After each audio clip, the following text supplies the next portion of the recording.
Are we on? I believe we're on. Okay. No special fanfare tonight, no jingles, no anything. It's just Bob, Spike, and Joe.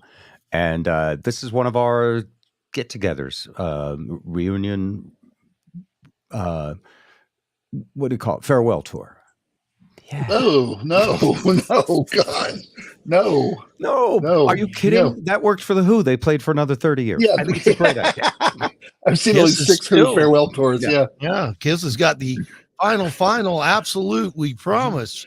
yeah. Final tour, right? The this time we mean it tour. Yeah. Absolutely. All right. It's good to see the two of you guys. All right. I'm Bob. I'm in Las Vegas now, where Lisa and I live.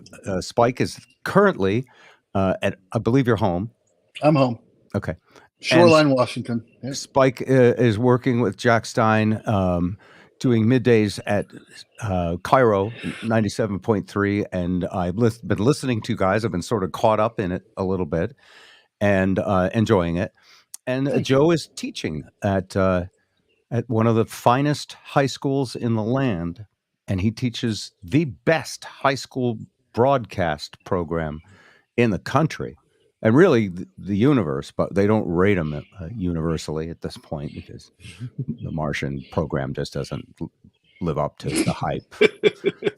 So it's just wonderful to see you three guys. We'll start with just my little observation from last night.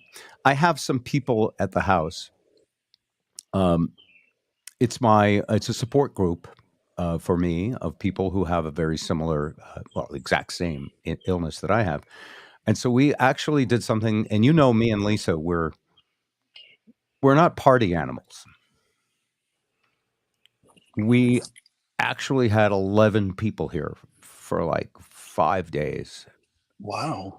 And right, like you and Melissa would have people over your house, and Joe, you and Kelly would have friends over, and used to make people soup in the hot tub. But we generally keep to ourselves, and this was a little frightening at first, but became, I don't know. I think I actually at my age learned that it's actually fun to just hang around with people and shoot the shit.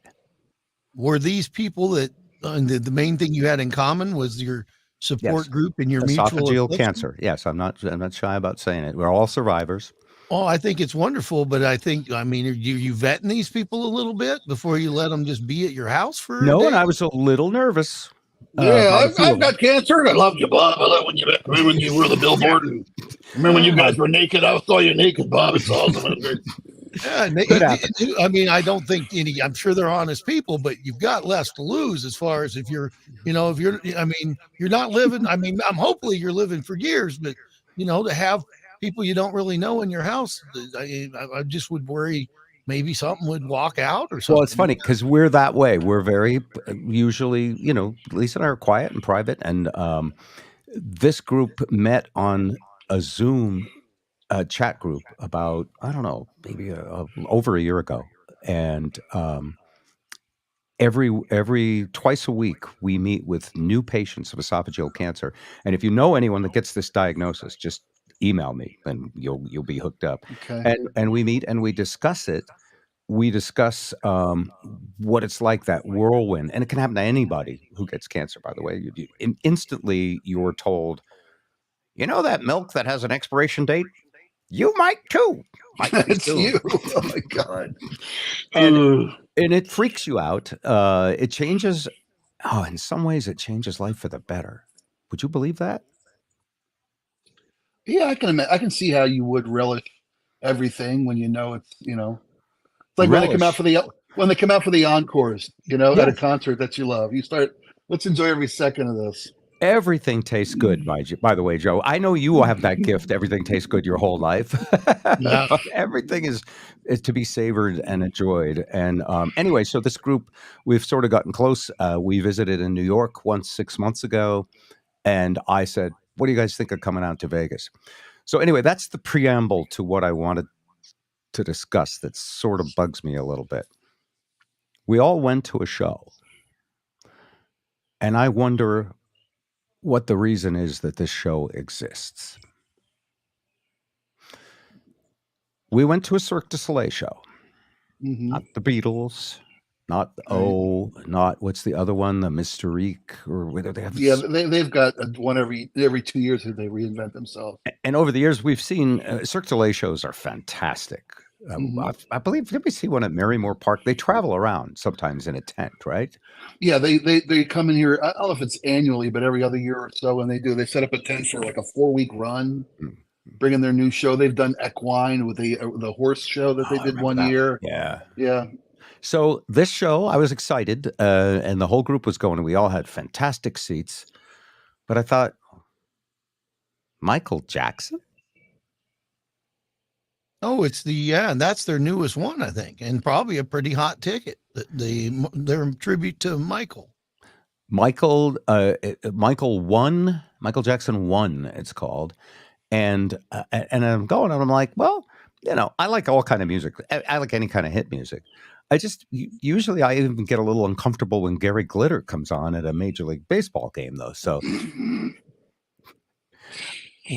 there are issues. If Michael Jackson, I mean, everybody wants to rail on Kanye West and everything, and they do. Michael Jackson seemed to get a little bit of a pass for his extravagant behavior and probably even criminal behavior, because his music was so darn good, and he looked so good, and he looked so innocent. I hate to use that word, but he just looked like the kind of guy that, Look who's here. Hello, Lisa. Oh, Lisa's got her pen pal friends, by the way. Margaret and Joseph, two great saints' names from Scotland, and they're here. Really? I guess she wants to show them what the podcast room is. Hi, you guys want a bed and breakfast now? What are you guys doing? We've had 11 people here for a week. How you guys doing? I'm doing fine. All right. Margaret, would you come up and just say something for us? This is say anything with a Scottish accent. Probably speak Scottish. Oh, hi, the new. I swear, Scottish is just an excuse for drinking and talking at the same time. All right. Anyway, so those guys, are they going to watch for a while? Okay, you can watch, but you can't hear everybody. So we go to the show, and I have to tell you, first off, it's Las Vegas. It was great. And when I say great, a feast for the senses. Surround sound, I don't know how many channels of surround sound they have, but I felt like there was speakers surrounding my head, and they had thoroughly stripped down and remixed and redone the Michael Jackson music with those big, powerful sample bass beats and huge orchestra hits that make some music, for those of us that still have some hearing left, sound so incredible these days. So, and then of course, what Cirque du Soleil is it's a circus. So all these performers are on trapezes and jumping, and they always have the extremely fit lady in very tight garments who climbs up a rope 100 feet above the stage, and you sit there and you look at it and you go, there is no net. That is a hard floor. And so, and all of that was great, but I'm wondering, like, Michael Jackson is still getting paid, not him personally, but his estate, right? Mm-hmm. And I'm wondering, like, how are they going to deal with the Neverland Ranch? Is the final act a giant bed, and people just keep bouncing on it? The little people bounce off, bounce on, bounce off, bounce on, bounce on. Yeah. So as it turns out, no. As it turns out, they make references to the controversies surrounding Michael. So they have all of these dancers. And by the way, this show, you guys, see, time spent listening, 1.5 minutes. That was great. Close the door. The tour was coming through. So as it turns out, the show wasn't much about Michael Jackson. There were all these symbolisms. There was the hat. There was even, I don't want to give too much away, because this show, unlike the Katy Perry show, is not all over the internet. Like at Katy Perry, it's, please whip out your phones and post as much of this on Instagram and YouTube as possible. Oh, not Cirque du Soleil. Welcome to Cirque du Soleil. You will now shut off your phone completely, really off. Not in silent mode. Shut it off. If we see one phone, you're done for the evening. Wow. I know. And by the way, my wife is an outlaw. She wants a she little blurted out extra. some- She was there. And she, So anyway, so the show, it's really just a dancing, singing circus song with the most incredible renditions of Michael Jackson's music. And the only nods to the controversy were just messages of love and forgiveness and understanding, and these wacky paparazzi dancers that they had that looked evil, like the paparazzi. It was sort of like the people who hunted down Lady Di, paparazzi. Yeah. And then they showed pictures of him. All of the pictures of him were as a child Really? singer. Yeah, they did not show any of the, doctors coming here to give me my Dilaudid. No, they didn't show any of that. And no skeleton nose white Michael shots. No, That's none the of this. thing. If you start showing pictures of Michael Jackson through his life, it becomes real obvious that this guy has done a lot of stuff, Yeah, yeah. So I still don't know how. I mean, someone else chose it, and what a show! I mean, would I go see it again? Yep. Would I enjoy it? Yep. But it's just. Do you know how much money is behind these shows? Oh, I'm sure it's millions. It's beyond millions. It's heading to billions. Yeah. At this point. Really? We went to Katy Perry, and I believe it said it was 168 million she got for the first stretch of the residency, and she was on her second. She was been renewed to do it again. Wow. Yeah. So love it. I mean, I'm totally hook, line, and sinker. Joe, you used to love Vegas. I love it now. Every single show is the best production, the best sound, and you know what? The Michael was the only one I was unsure about. But it was guilty. A little guilty. I know. Why did I feel guilty? But it felt great, and it was good. And they tastefully didn't. Now, there's also a Michael Jackson impersonator, a tribute band. Mm-hmm. Oh, they did have one. They might come and arrest me, but they did have one whole dance segment that was all about crotch grabbing. But can't have Michael without it. As long as it's your own crotch. Yeah, one versus the number of crotches grabbed. Michael Jackson, one crotch. Yeah, one crotch, show. Yeah. All right. Anyway, so that's just a Vegas. I'm not getting anything from the Chamber of Commerce, and I'm paying full price for tickets, but it was fun. I do know that Joe, you said you made a trip to the desert recently, and you might be envying the desert life a little bit. I went and saw my mom in Tucson. We had spring break last week. I only got to go for Easter and a couple extra days, but I could see how that desert living can appeal to you. I could see, I mean, it's of course in April. Now, if I go back a couple months, I might change my mind, but everything is cheap. I mean, even I went to the In-N-Out Burger, and their biggest burger served animal style there is $5. And this is a chain, it might vary, but in Tucson, a huge double burger with grilled onions and everything, $5. Even my mom. May I inquire? Served animal style? Yes, that's it's not on the menu, but if you go to an In-N-Out and you tell them you want an animal style, they give you grilled onions on there, lots of extra pickles, and lots of extra special sauce, and I think extra slab of cheese, and it's the same price. And so you just got to know.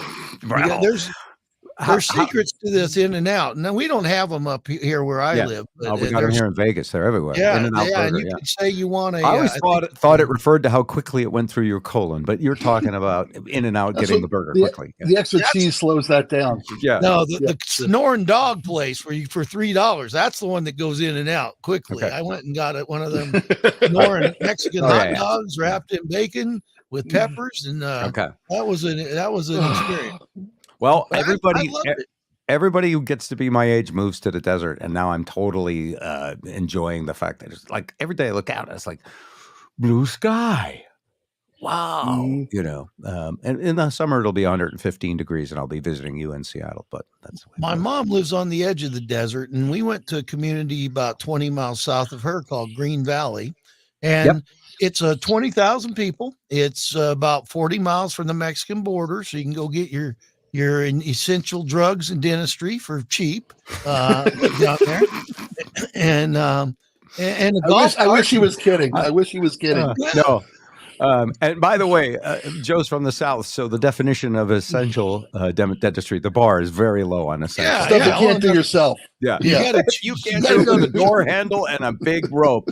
You got to chew those $5 burgers. You know, you got to keep the teeth going. But it was just a wonderful little community. I've been researching it a lot. 20,000 people, lower than average crime.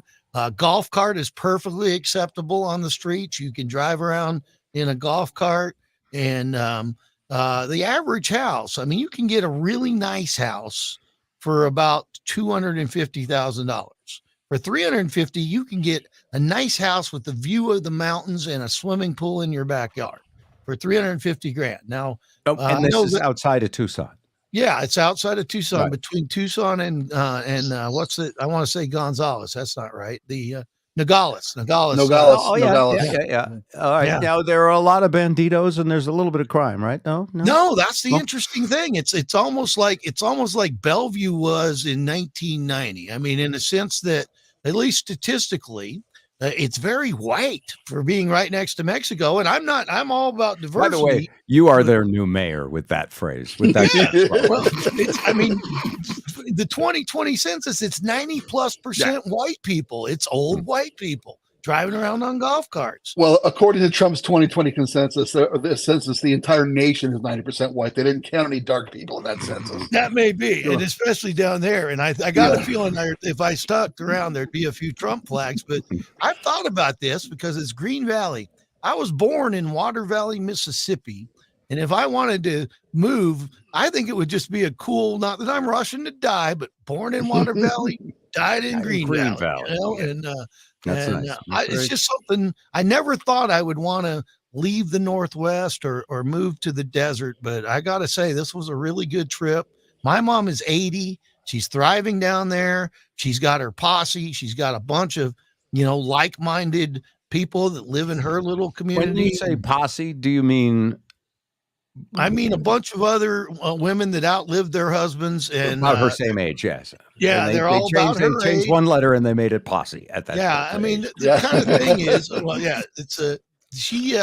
I'd be sleeping in the morning and I'd hear voices and it's like, who the heck's here? Every morning somebody's coming over for coffee and they're, they're just very social people. And my mom says it's great because she's not going to die and be left like rotting for a week. I mean, they're checking on each other all the time, and it's a little gated community. Again, as the mayor of Green Valley, Joe says you're not going to die and be left rotting for a week. Not here. Well, nobody. Number of citizens eaten by their cat, 0. Yeah, day and a half maximum. She's in, I think, Copper Canyon or something like that. Sure, it's another little community, but I really liked it. I've always thought Arizona to be kind of the Alabama of the West, but I really came back with a much better feeling for it. There goes your mayorship. and if I didn't have a dream job and I didn't have, my daughter living in Bellingham and stuff, heck, I'd just about pack up right now. You're set for now. I mean, it's a good thing to have in your back pocket, though. Yeah. I think if I ever, wanted to cash out, or I'd love to be able to do both, do the snowbird thing, but it's two houses, a lot to worry about. So great to hear, Joe. And one of these days, come back to Vegas.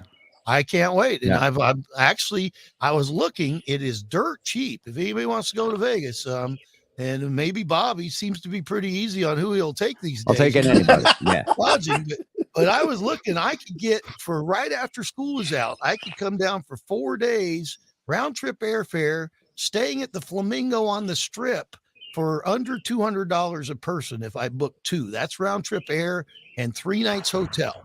On what airline? It would be a Flamingo. It's an actual Flamingo. No, it would be either Frontier or Spirit, which are both aptly named because you're Back-tier and Break Your Spirit Airlines. Oh yeah. If you're like me, I don't need a lot. I mean, I can take a computer bag and I can roll up a few pair of shorts and a few shirts stuff them in there, put them underneath with at least one spare underwear. Oh yeah, and underwear okay. and some sandals, and then you don't have And to then pay. do you wash them in the sink at the hotel? I've done. Oh this no, before. I just bring enough to get me by for 3 or 4 days. Oh, I okay, mean, okay. underwear doesn't take. But you do much. carry on. So I did do Spirit. Lisa and I, we're retired on a fixed income now. These are not the gravy days anymore. Right. And so I've done now Spirit, Southwest, and Frontier. And you know what? It's basically what you think of as all the people who are tortured for years in African prisons and elsewhere, and then it's not so bad.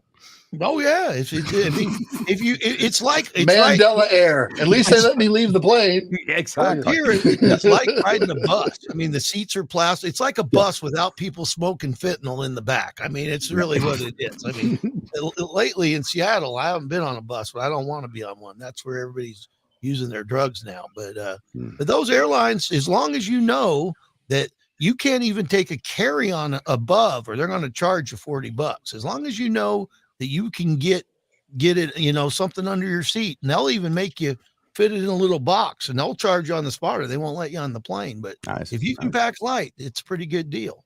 All right.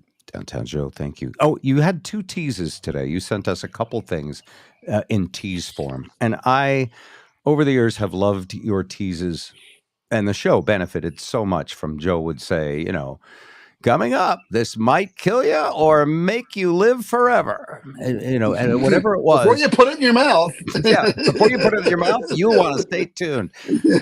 So go ahead with the 2 teases, Joe. Let's see if we can guess them. Well, I was saying I found out I have something in common with a ton of big Hollywood movie stars right now. And it is something I don't put it in my mouth, but it is something I'm putting into me. That you have in common with Hollywood movie stars.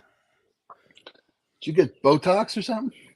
Nope. That's a good guess, by the way. Botox is a good guess. I don't need any plumping. Is it Botox? I think I'm as plump as I need to be. I think that's what that does. Yeah.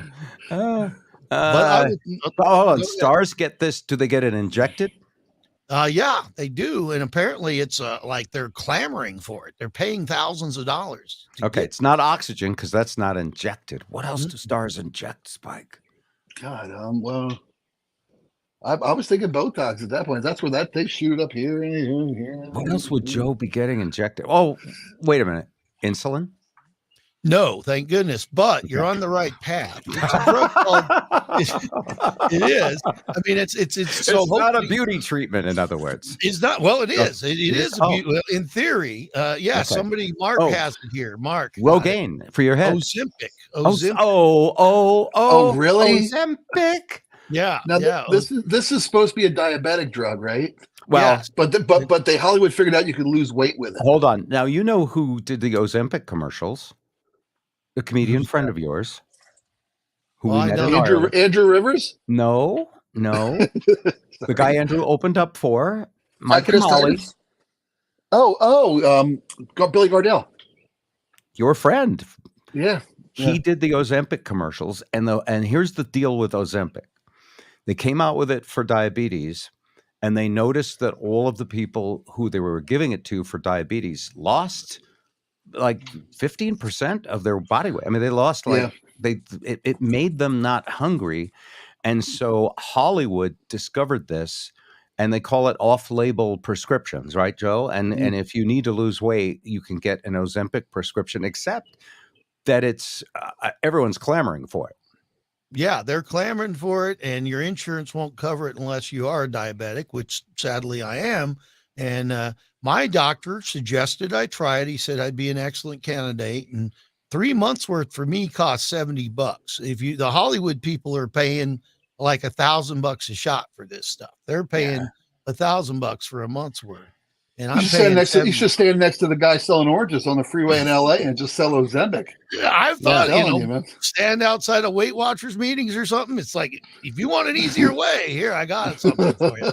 But I'm not convinced, because I've been on it for a little over a month now. And I have a high tolerance to drugs and to anything, because it's supposed to make you not want to eat, and it's supposed to, make you lose weight. But I think eating's been such a big part of my experience for so long that even this drug, although I am eating a little bit less, and I am noticing. But you haven't lost 10% or 15%. Not yet, but I No. have not gained. That's for sure. And You have I not have gained it. And how slowly, long have you been trying to fight it? Like, not that hard. That's Okay. why I was once they gave me that, it was like, oh, that's cool. Okay, well, let's carry on with watching let's baseball. carry on with what we've been doing. Yes, and that's why I have to also put the exercise part in and eating properly. But Right. I am excited because I can tell. Now, Mark Rosenthal points out, and I have read this editorialized, that it's keeping diabetics who actually need it from getting it. These Hollywood stars who are essentially buying up the Right. supply, right? But Yeah. but they're losing weight too because they actually lose a foot, and that weighs about 7 pounds. So the diabetics are losing weight too. So Well, and that's it, and I'm getting it legitimately. I'm not scamming anybody because even I gotta admit, it's not a bit of funny here, but my feet tingle a little now and then. And Okay. they gave me the old test. I mean, it's like I gotta nip this thing in the bud a little bit. And At I'm our getting- age, the bud is long left the barn. Yeah. Oh, I know. It's like, I mean, but Gotta I rip it out by the root, Joe. That's what we got to do at this stage. I've turned it. I gotta nip it by the nose would be more accurate. Yeah. Well, you guys know me better than anybody, and I think Yeah. my weight is pretty well documented. And I've turned it around a couple times in the past, and it's usually been when I've had good incentives, like if somebody was paying me to, if I was working, we were doing commercials or something. And I'm more excited than I have been a long time about this, just because it's not like I would imagine a speed or something where it makes, I mean, I wish it made me a little less hungry, but it Right. does make me, I don't sit down there. I only eat one Sonoran dog. I don't crave two. And usually I would eat, we had a thing yesterday and they broke out some pizza and it's like, okay, I had two little slices that actually equated to one. So you notice it as an appetite suppressant. Oh, yeah. So I'm definitely eating less. So I Right. think once it really kicks in, I'll be doing good. All right. Well, I'm wishing you the best on that. And you could try a little too. I mean, it's a crazy idea, but you could try. Oh, yeah. And I got to try more. And my schedule and everybody's busy. So it's no excuse. But That's the mine's hardest a thing little- about Americans eating is because we're so busy, the food that we can quickly satiate ourselves with is not vegetable whole foods. It's, it's things that are easy to heat up, make, or drive through and get. And, I think it's a diet is a huge time issue. Yeah. Yeah. All right. It's time. right. It's quality food and all that. So I got to Let's get a sing little better. let's sing the theme song together. Oh, Ozempic. And I'll let you know. I'll check in with you next time and we'll see.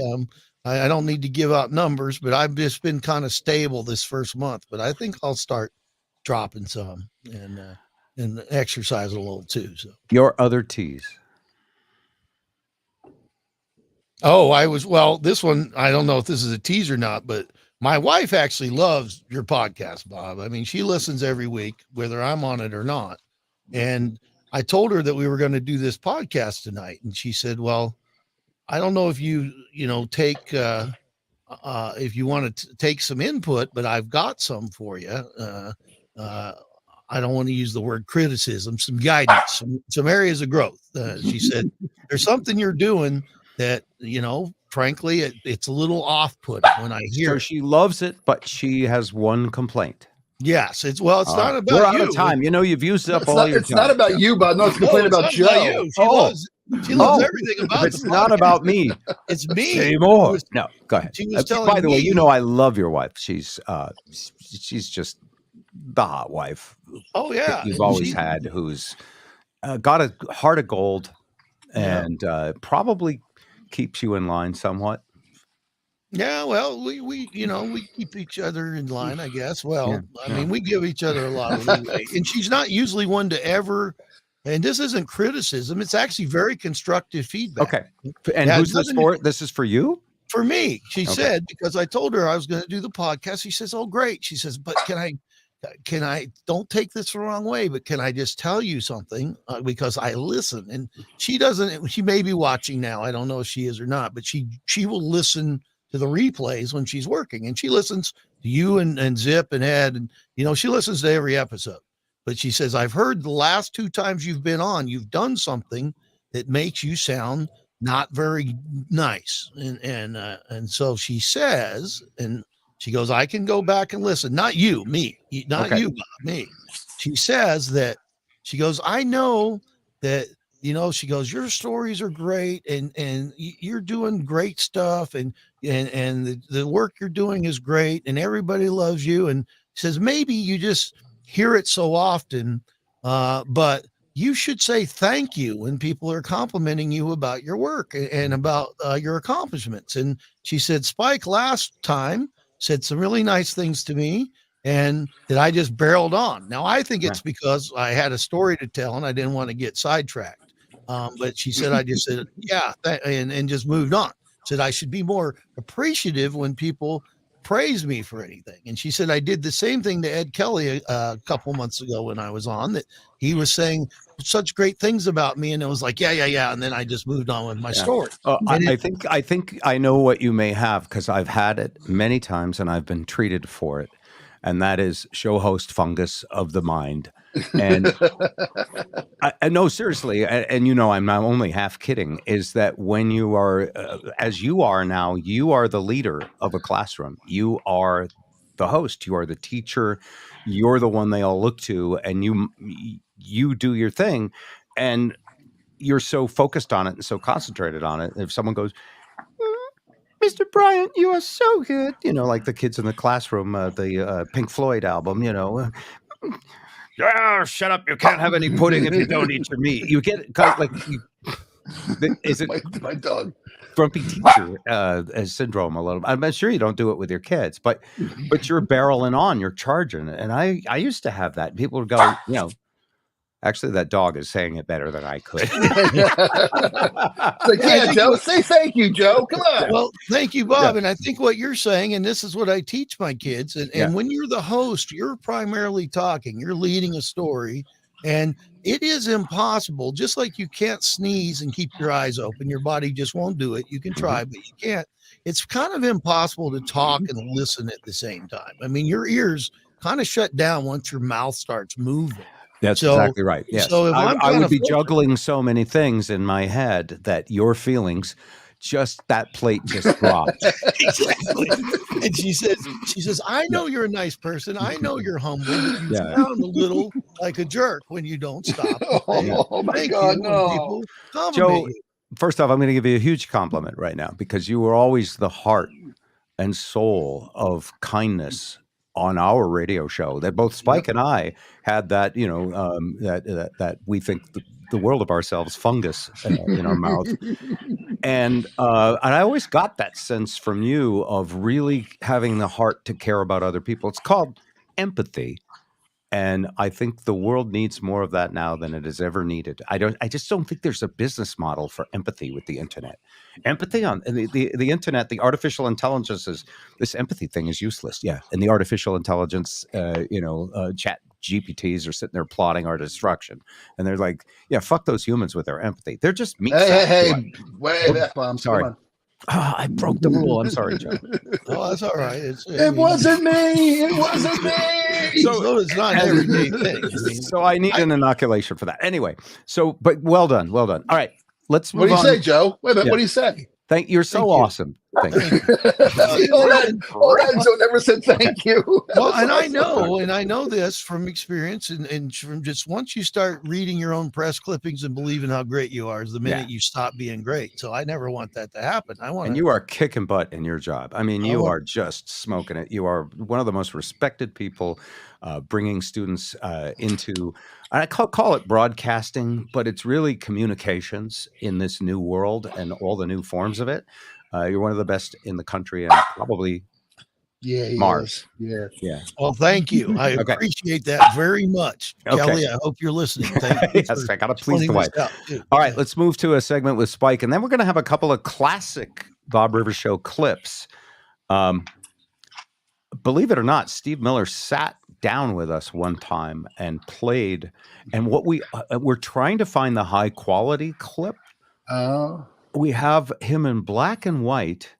It really looks like it was shot in the 50s, like during the Elvis years, early Ed Sullivan.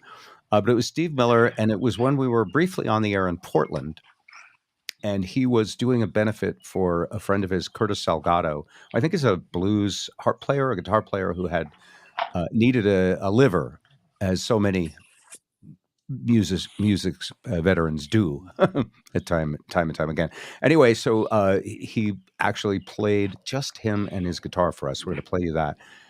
And a clip of Lewis Black from, I think, circa about 2005, who came in and sat down in our studio, and it's much better video quality.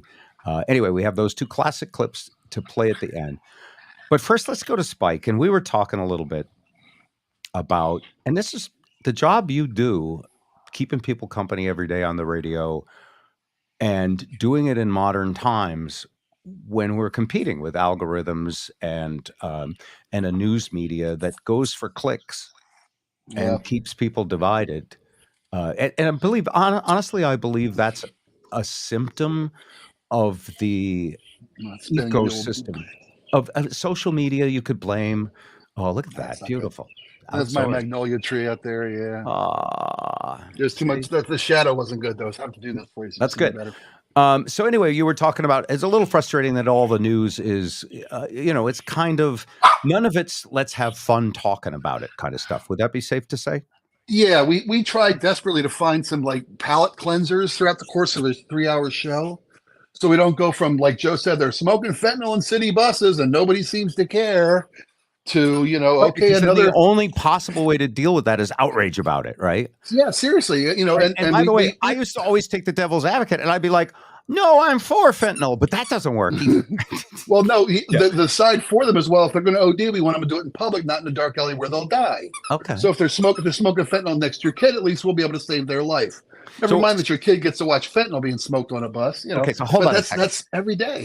These are Seattle city buses. Yeah, or the light rail. Okay, which I've been on. I got my Orca card. I love it. And we're the kind of city that didn't want toll booths. We didn't want turnstiles for the public transit, so they don't check anybody's Metro card to see if they paid, and you can't check to see if somebody paid because they only check the black people. They don't check to see if the white people paid. So it's inherently racist. Can I say? See what I go through every day. Yeah. These are narratives, though.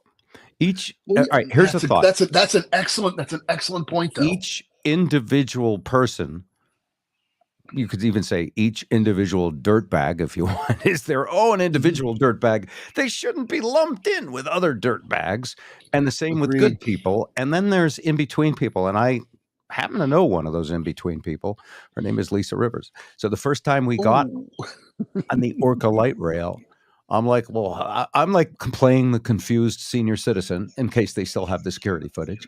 And we're like, where do you pay? What do you do? I don't know. I'm just wandering around. I got my bags from SeaTech. I want to get to town. Yep. And the next thing I knew, I was in an area that said, you have to have paid to be here. And then I looked at it and I went, well, I'm here. and they want people to leave, to take the light rail to the stadiums for games, right? Right. And then when 25,000-30,000 people leave the stadium to catch a light rail home, you're supposed to all queue up to pay your freight, or everybody get on the one train that's going to be there for the next 45 minutes.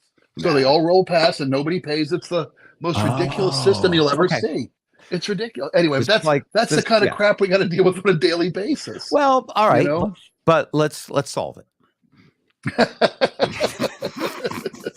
That's funny you say that, because one thing Jack and I are trying to do is not just complain about stuff, which is so easy. And that's what drives an audience, is that sense of whose fault is it? Who can I blame? We're all victims here. It's their fault. That's just doesn't solve anything.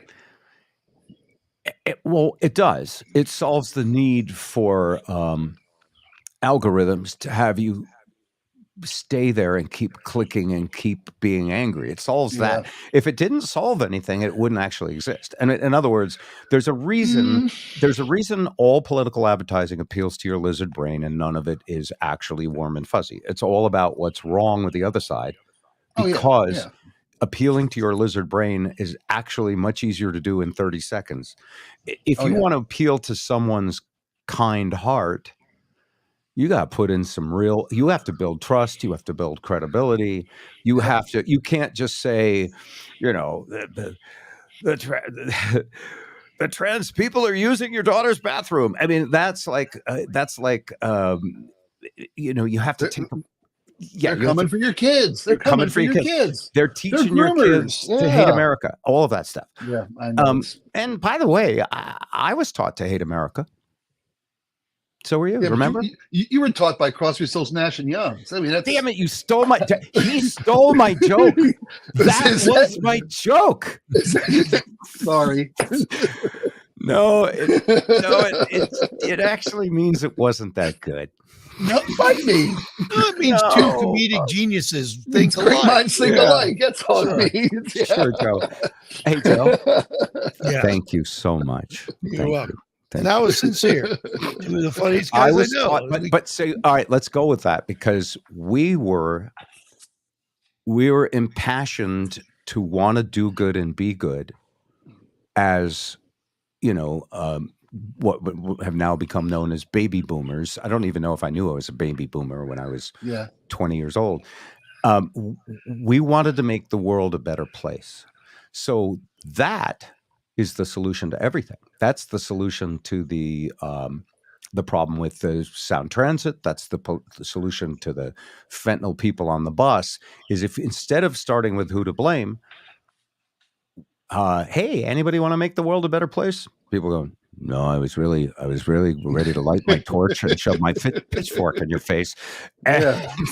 And no, how would we make the world a better place? Well, we would have to get rid of Nancy Pelosi. No, she's already gone. So now what do we do? And it's, you have to start, I guess, by saying we all agree that we'd like to figure out a way to fix it. And if you start with agreeing, then all the algorithms go, they fall asleep, and you're not clicking, and you're not like the world looks for viral action. It's almost like we live in a world, and isn't it weird that we had the coronavirus, where we want stuff to be out of control? The chaos is it's a rallying cry. Mm-hmm. It is. Yeah, danger is a rallying cry. And then we community up, and that's how we survive. So when it comes to the orca, I have a lot of ideas. They're all wacky, okay, but they're fun. So here's one. We know some of you want to cheat and not pay. We'd sure wish you'd feel differently about that, but we're happy you're on mass transit. Joe, you want to be the mayor? Home. I mean, there's some things you could do. I mean, if somebody hasn't paid, hand them a broom. It's like, okay, just like you used to have to wash dishes if you didn't pay for your dinner. Sweep the train, you know, sweep the train. Call it good. Or that's good. You know, but specifically the thing Spike mentioned, which a sports game gets out, and there's this horde. I think that should be a different night, and on that night, you have to have prepaid for your return.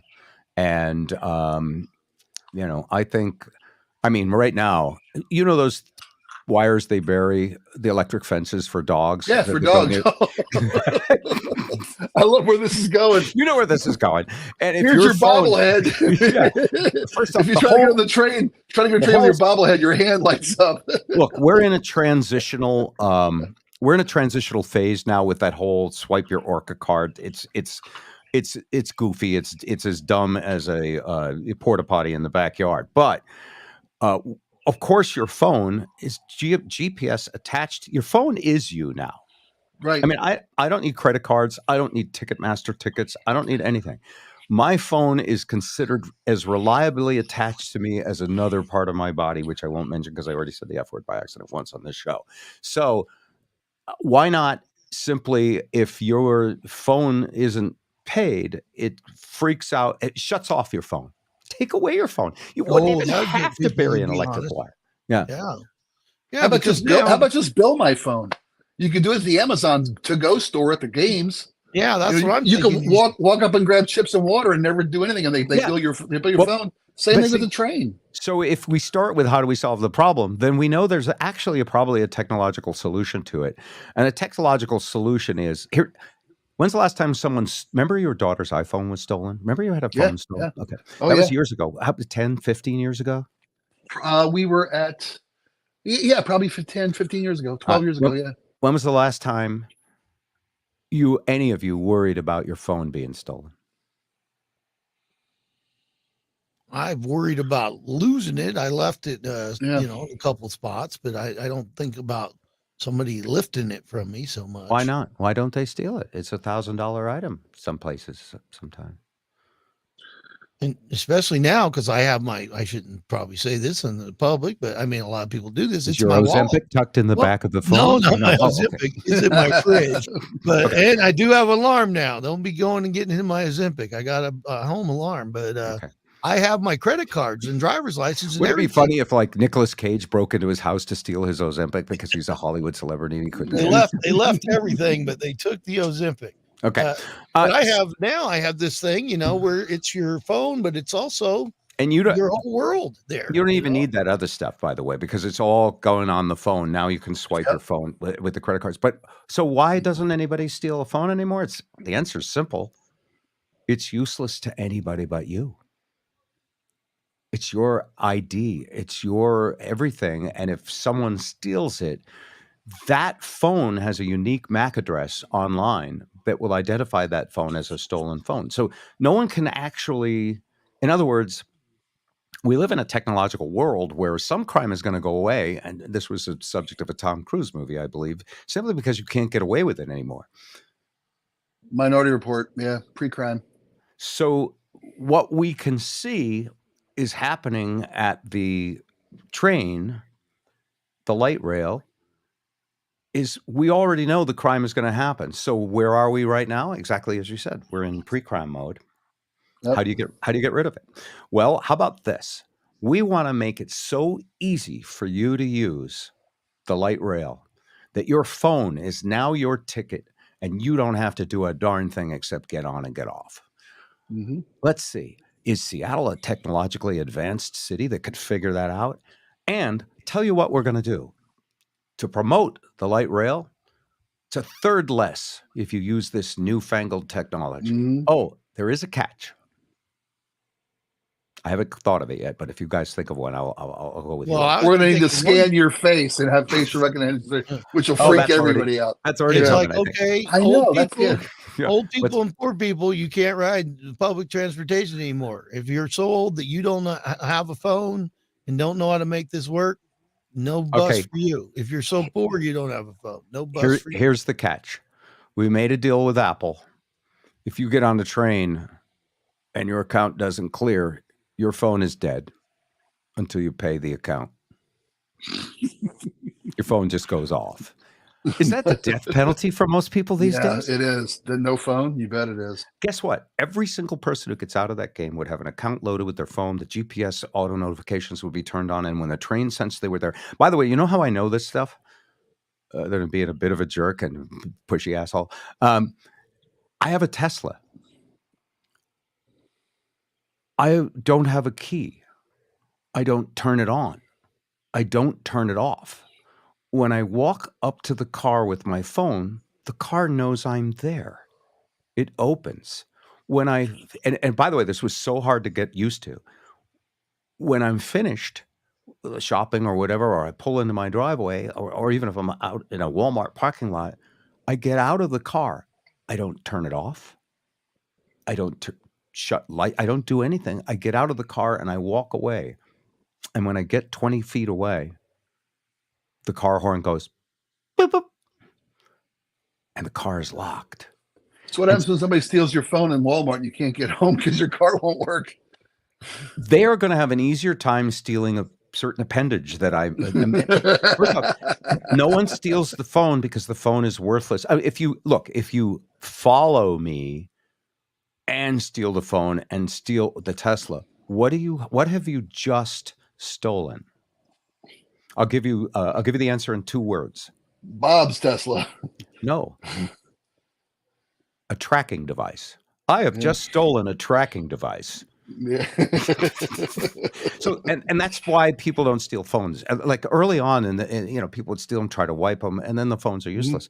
So, I believe technology with this problem is simply that the technology sucks. So, if we want to blame someone, blame the lazy tech people in Seattle who haven't fixed this problem yet.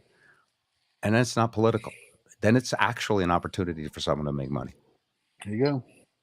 I think it's a great solution, but I do think people will still steal phones or anything. And I'm going to sure. swear. Some. I'm going to swear once, just because it's crucial to the Thank quote. you, Joe. Yes, it's a direct quote from my mom, and she's got a few good ones. But yes, my mom says people would steal the stink off shit if they could. Some of them, they will just. I mean, they'll take anything that's laying around. And right now, somebody could take your phone to go take your car, to ram your car into the front of a weed store, to go in there and pillage that store and be gone, and leave your car and leave your phone sitting there and have done a crime. That's happening a lot these days. Yeah. Look, are we going to eliminate crime amongst 7 billion, 8 billion people on a planet? No. But what we really want, the goal of civilization, I think, is to minimize it, to have as little of it as possible, to make it the oddball thing, not the thing that everybody can do easily. So in the end, crime prevention is about making crime very difficult and even more difficult to get away with. And your phone is, I mean, we've lost all semblance of privacy. So your phone is the ultimate tracking device. So if there's any theft happening and you make it impossible to do that way, hey. And if they steal a bunch of stuff, hope they take your phone so you can track them down. You can find the stuff. Yeah.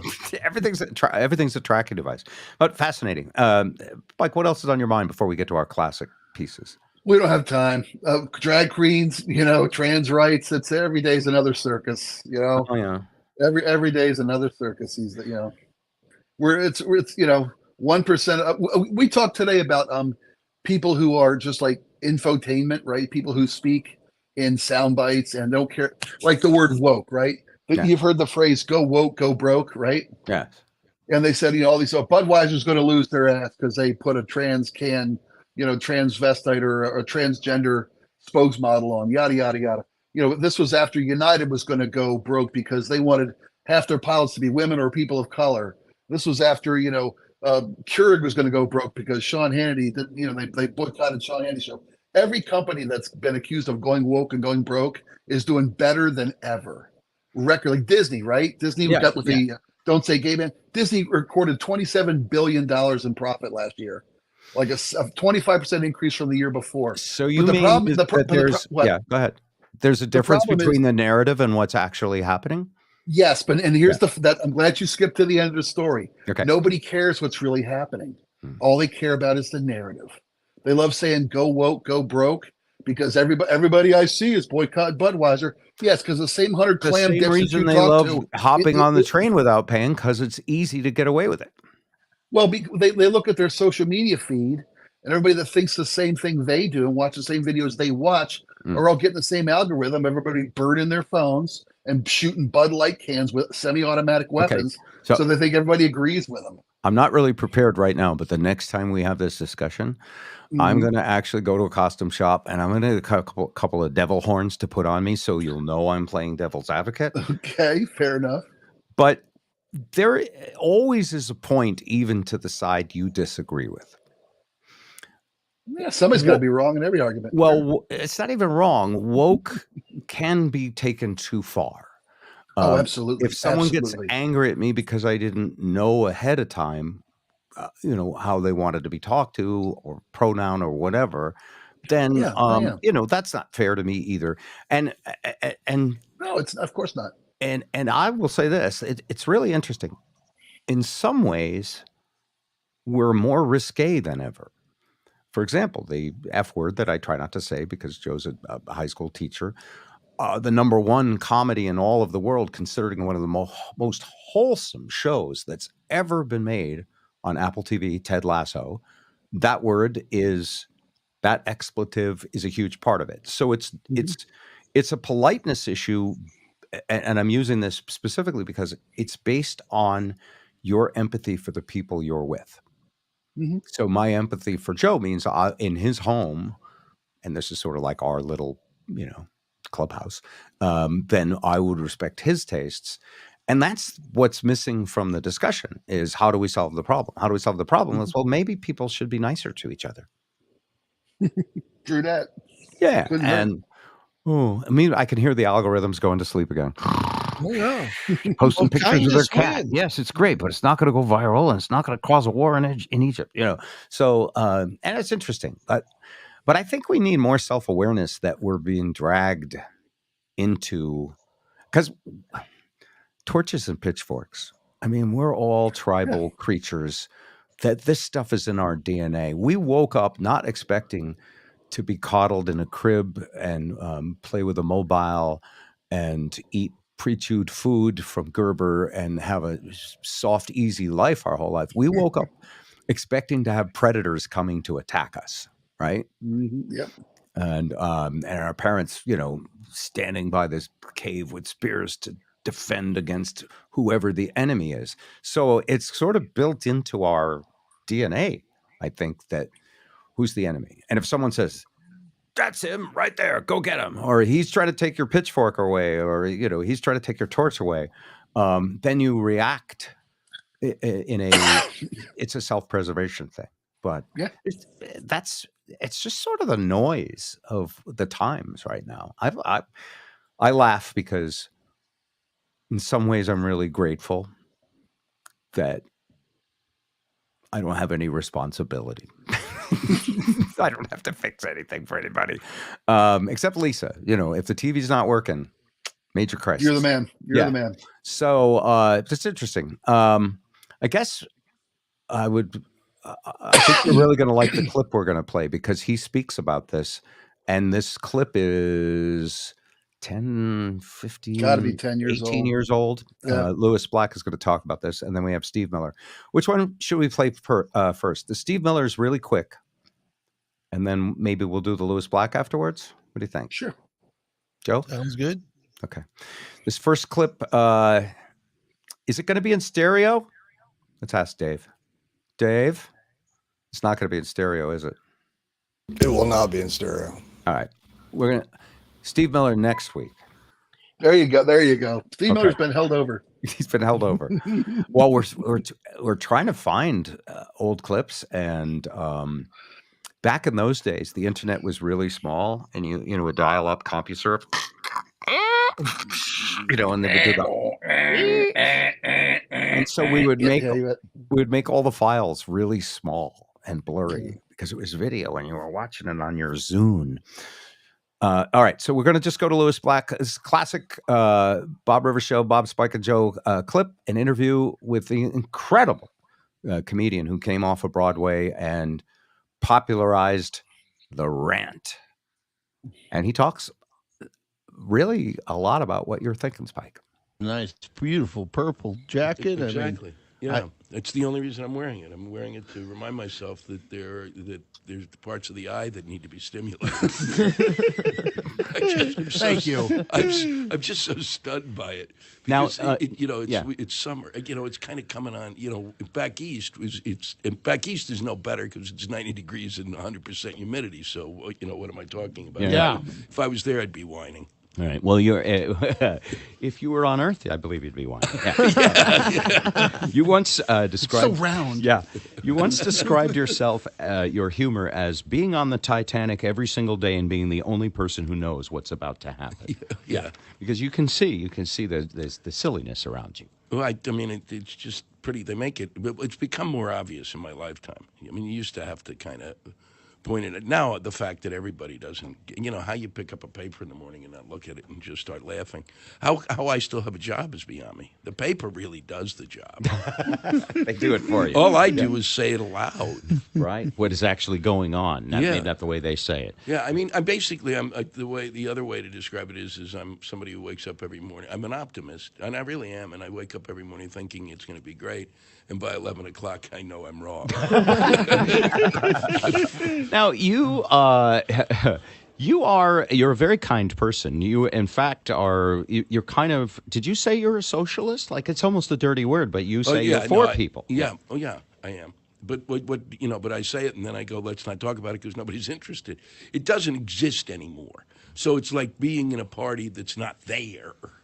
Because nobody can be that. Nobody can say that. It's almost like a four-letter word. It is. I mean, they went from socialist to, and then they put it together with liberal, and it doesn't necessarily have to go with liberal. People, nobody gets it. It's other countries. There is actually conservative socialists who are fiscally conservative and believe in socialism. It's possible to do, but it's not even worth discussing. It's just irritating. It's like you say, and plus a lot of the people who are socialists are people that in the course of when I was younger and they were around and they actually existed and breathed. Were not people you really enjoyed hanging out with. They were not really, because there's that long, long discussion. It's like being on a co-op board, socialism. And it really is. So a socialist conservative would be okay with gays marrying as long as they kept their financial affairs in order. Exactly. As long as they shared. As long as they shared everything. And didn't bring a big dog into their unit. Yeah, you're right. It's like a co-op. Yeah. So I'm but really, I mean, I've always thought, it's like we're in this swing that we go through every, I don't know how many years, but this country's always about, what's more important, the individual or the collective? Can't say that word either. I didn't mean it. About the individual or the group. And now we're back to the individual is really what's important, and that's the thing. Why can't it be a little bit of both, right? Well, that's what it's. Well, that's why we have a government of checks and balances, but that's completely out the window now. We have a government of bounce checks and imbalances right now. I've become so politically not motivated, but obsessed in the last couple of years, because I have two daughters, and my daughters are both poorly raised and prone to make bad decisions. I'm fighting for my daughter's right to have a plan B, not by name, I'm not copyright infringing here. And there's people who want to just tell my daughter how to live with her mistakes and look at them as a blessing, a gift from God. Who does that? Who tells them that? Who tells them that? Seriously. Well, people who run on, and I don't want to get too political either, but people who run on the right and say, "Hey, you know what? If you don't do what I believe, you're attacking my religion." Oh yeah, how the hell does that play out? Louis, aren't you aware of the fact there's a war on women going on? I'm armed right now. I know. I know that, but both sides. But it's funny because that's the presentation. Everything. Both sides say the same thing. Because the right would say that. Like today in New York, Bloomberg came out with the fact that no more selling jumbo soda. 16-ounce soda, lemon. Max. But one for each hand, 3 if you got them. Fine. Yeah, but which is kind of more. But no limit on milkshakes. Yeah, because it's the soda lobby didn't pay him. Or alcohol. Right. Well, because then there would be a war. You have a 40-ounce beer, but a 12-ounce soda. I love this country. You're right. So, all right, you have this play. We got to talk about the play a little bit. One Slight Hitch. Now, I know enough about you. I am a fan, of course. I love your stand-up. It's incredible, and I know that you're still doing it. We'll get to that. Yeah. But this play, and since I know that, I don't want to say it this way, but you were a playwright, but it's very hard to make a living, and then you became this incredible stand-up comedian with all of this clout. And you don't feel like you lowered yourself to be a stand-up comedian, do you? No. Oh, because you're the best at it, right? No, I never felt that. I always thought it was just a form of theater, and you couldn't find a better actor. And you're up there by yourself. Yeah. No, do it like this. But you have written lots of plays, and this one that you're opening in Seattle now. Yeah. When did you write it? I wrote it 30 years ago. 30 years ago. And thought it was going to be, to give you an idea of what playwriting is like. I mean, I thought it was optioned for Broadway for 7 years. I thought this was going to be my way into a teaching job. So I could teach, I could teach theater, which is really what I was setting out to do. So I could teach theater and write plays, which is, and really, to me, I mean, because playwriting is not a way to make a living. Most of my friends I've got friends who continue to write plays, but they all write for television or film. And there are artistic professions, by the way, like jazz or playwriting, where if you can be the best in the world and you're not going to make star money, like you're not going to be like Rebecca Black, who has a Friday song, right? Yeah. So you wrote this 30 years ago. Tell them about what an option is, because an option, when someone picks up your option, it's like, oh, I'm signed with somebody. It's going to be on Broadway. What happened? Well, an option is like if you have an option, if somebody options your book for a film, you might get 25, 50, 100. You might get a big chunk of change. Right. The option you played for Broadway when they optioned it was $2,500 for a year. Which at the time, 30 years ago, for me, it was a windfall because I wouldn't have to do my other job, which was crack whore. That was before crack was invented. That was before he thought of stand-up comedy. Better as a job than a hobby. I'll tell you that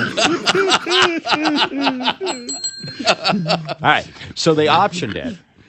Yeah. We don't want you to have an incident here. No, that's funny. They optioned it, and then they optioned it again, and then someone else optioned it. And it went around people because everybody thought it was. I mean, it was basically. They thought it was good. They thought it was a pretty good play. It was a comedy, and it was a romantic comedy, and it had at the time it was a unit set, which was what it needed, which is cheap to build, 7 characters, cheap to do at the time, and. But it never broke through. It never. So in a way, it's like a farm subsidy. They're paying you not to grow your play. Yes, exactly. That's weird. When you said it was optioned and then optioned, were they all optioning it with you, or did A option it to B and B option it to C? Oh no! Each year you would option it again. I would. Okay. My agent would option it to someone else, and So they would continue to pay you not to have your dream come true. Well, I mean, they really wanted it to come true. I mean, they would try to get it done at regional theaters. But no one would pay. How come? Well, I don't really. I think it was part of it was the women who it was Mary Tyler Moore read the play. Carol Burnett were approached with the play. Oh. Carol Burnett had done a movie called The Wedding by Robert Altman. This is such a sad, how pathetic a story is this? Carol did this wedding movie with Robert Altman, and it was a horrible experience, and it didn't do well. She didn't want to be in another wedding play. Mary Tyler Moore, who was the right age at the time, didn't think she was the right age and didn't want to play a mother. And it kind of just spun through. It was there was almost. It could have happened. If it wasn't one thing, it was another. It was sent to England, and all of the basically came back from England with this is a sitcom, and we don't want to do a sitcom. And so wherever it was, another theater, which in Atlanta, where it was a big regional theater, much like ACT, said that who I'd given plays to, and they'd done one act of mine. And I'd sent them a whole bunch of other one acts, and they said that, this play was a sellout. And they said that I was selling out. And that's the goal, right? Yes. I said if it was just something that will make a lot of money. They make signs that say sold out. So is the goal here at the ACT for the month run to get a great review and to tweak it and to get it on to Broadway next? It was done over last summer, at a place called the Williamstown Theater Festival, and then ACT really had wanted to do it for a while, and I said not until it was. At this point, they actually had the copy that I was working on before I went to Williamstown and were ready to go.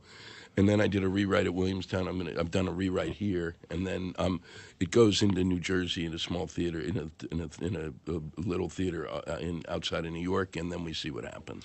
Seattle is a launch market for plays like this. It really is, because as you can see, it's depressing to look outside. Let's go inside and do anything. I know. Yeah. And haven't we launched a bunch of successful $1 Million Quartet, which is a Tony-winning production, started at the Village Theater in Issaquah, first run ever. Yeah. Is that right? Yeah. We launched Hairspray. We launched Young Frankenstein. If it weren't for us, Shrek never would have got on Broadway. That's a pity. You're welcome. But that was the other thing I wanted to ask you about, by the way, while he mentions that. Yeah. So many of what people go to see on Broadway seems just like regurgitated movies they saw when they were kids. Is that, do you oppose that, or is that lazy? Is it an instant box office? Part of it is whatever gets people into the seats at this point. As a theater person, which is the fruitiest thing I will say this morning.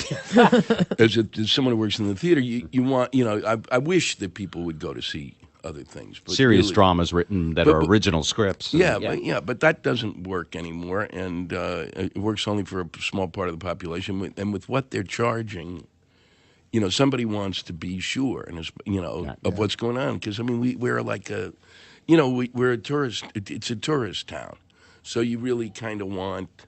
But then you got but you in the midst of that, because of all that stuff that came through. You've got the Book of Mormon, which takes what it is we do and spins it around and sticks it right back in their face, and people go and love it. And line up like crazy. The Book of Mormon's coming here next year, and people are already they're already lining clamoring up. For tickets. I noticed that your stand-up this year is South Dakota, North Dakota, and Montana. Are you hiding from New York? Yeah, no, I am. I'm really looking to. I'm looking for my survivalist group. Yeah, Deadwood, South Dakota, the oil field tour, man. Deadwood. I'm playing Deadwood. Yeah, I'm playing Deadwood August 2nd for those of you vacationing out there, and I have 95 tickets sold in a room that sells 1,700. All right. It's only a day and a half drive. We're on our way. Yeah, we'll bring them. Do you actually like Aruba? Yeah, I mean it was.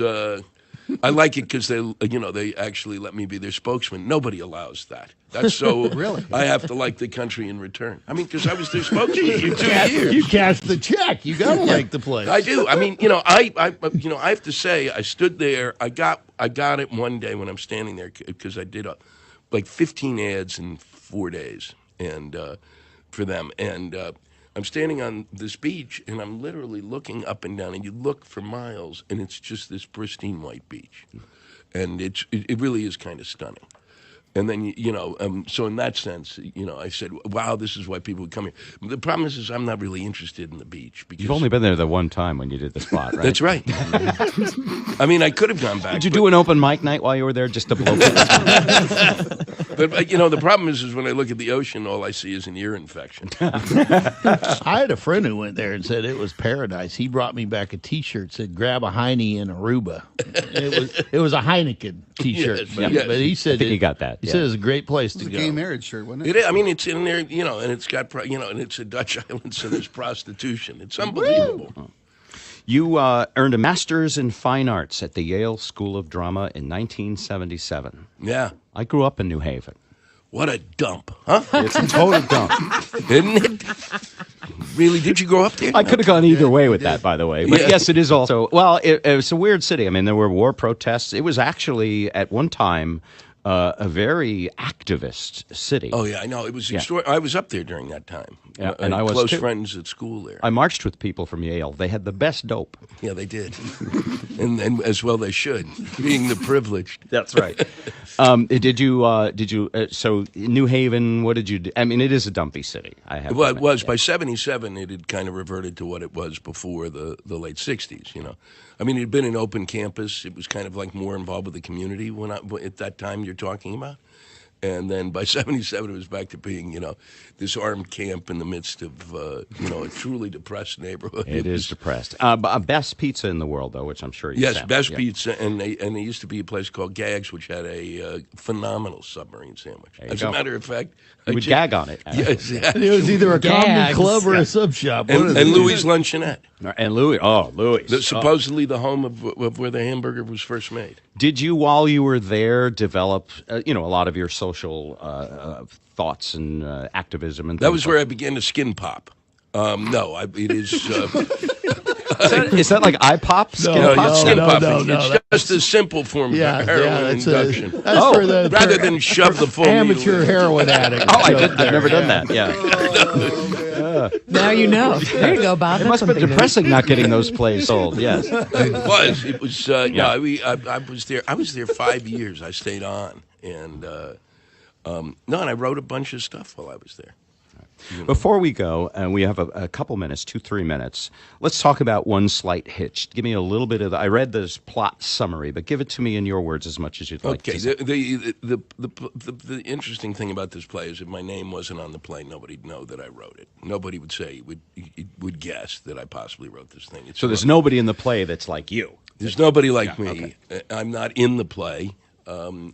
I didn't write it for me. It's a farce and a romantic comedy, and it's if I had to say it,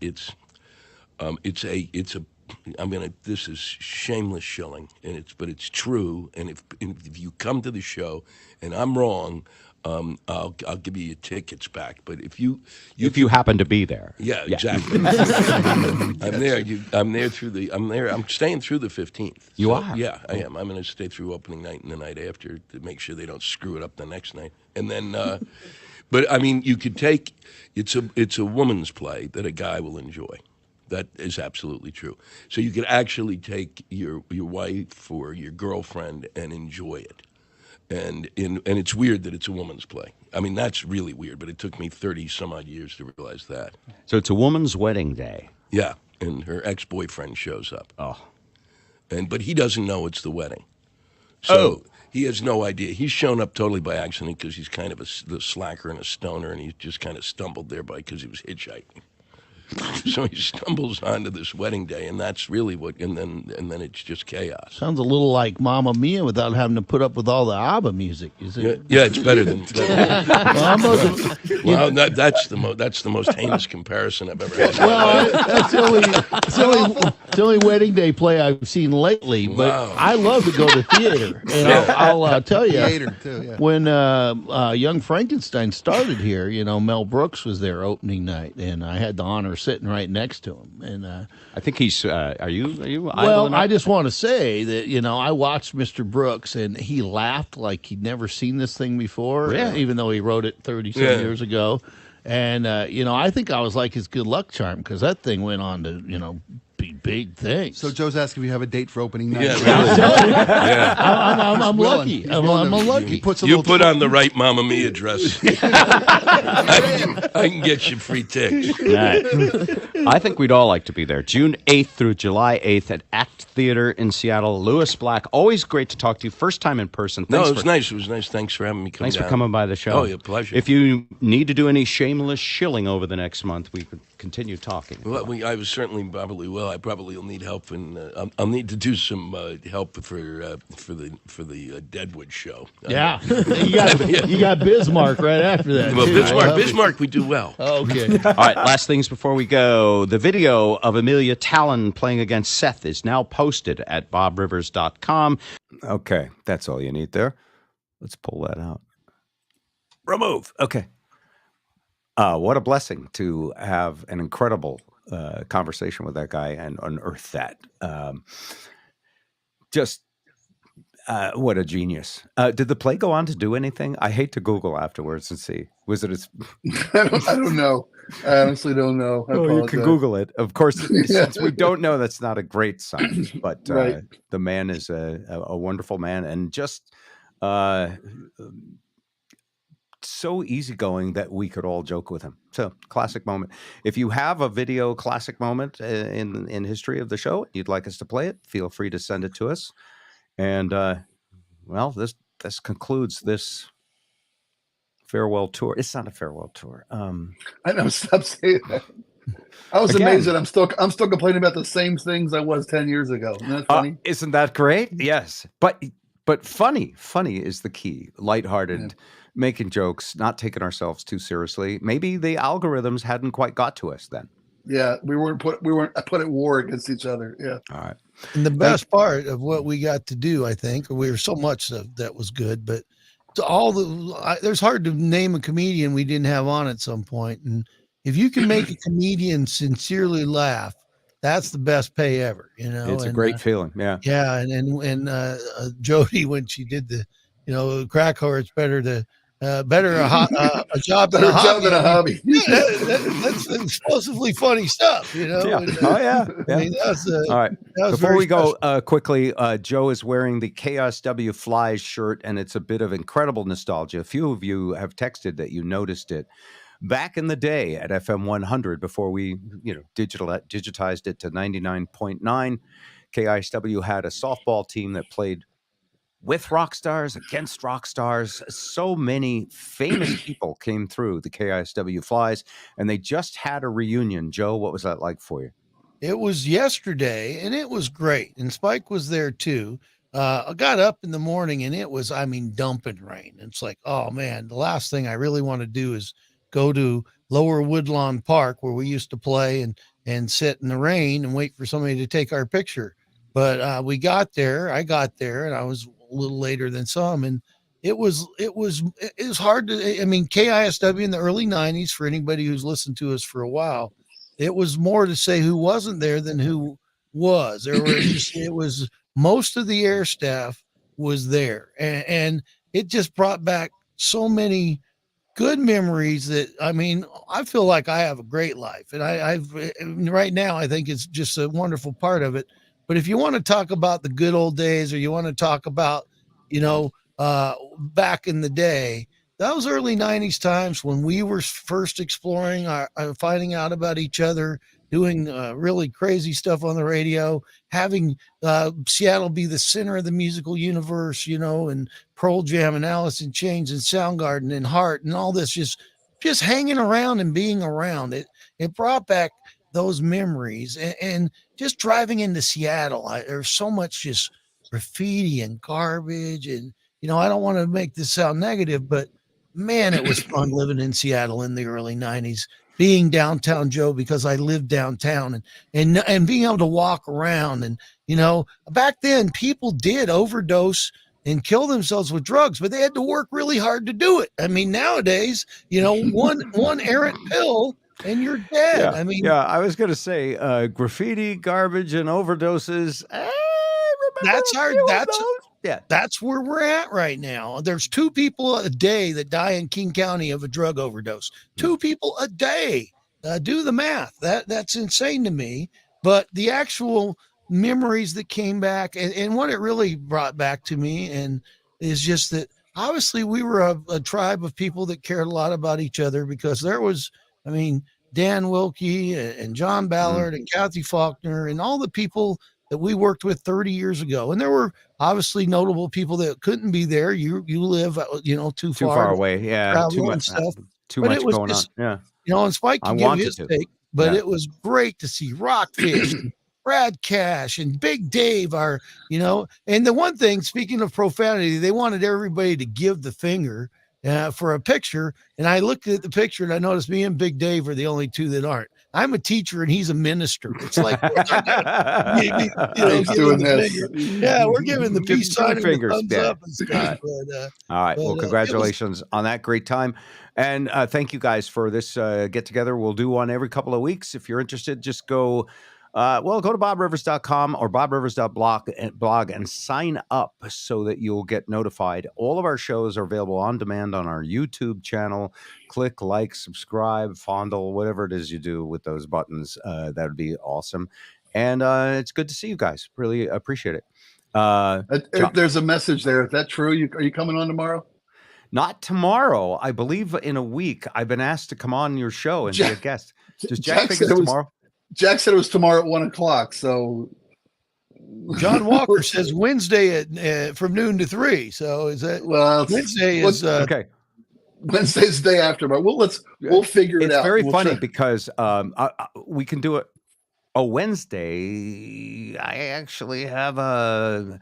Let's do this off air. I'm meeting with the makers of a drug like Ozempic. No, we'll talk about it. But I've been invited, and I'm absolutely blessed and honored to do that. I've actually felt that I should stay out of your way because I remember retired radio guys. We would always have them on our show, and it would be great.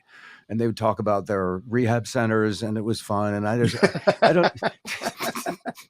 Nah, man, you're always. I don't know if I have anything to contribute, but you guys are doing so good. Thanks. Whenever we can make it time, you're welcome to be there. And I love that you're noon to 3 because I just had a brainstorm. I teach classes from 1 to 3. You could teach my 6th and 7th period just by doing your show. I'll just turn you on and I'll say, okay, students, listen to Mike's show and give us a reflection. They can be like your focus group, and I'd love that. Take the time off. For Downtown Joe, Spike Atola, and myself, Bob Rivers, thank you much for being here. Be good. Have a great week.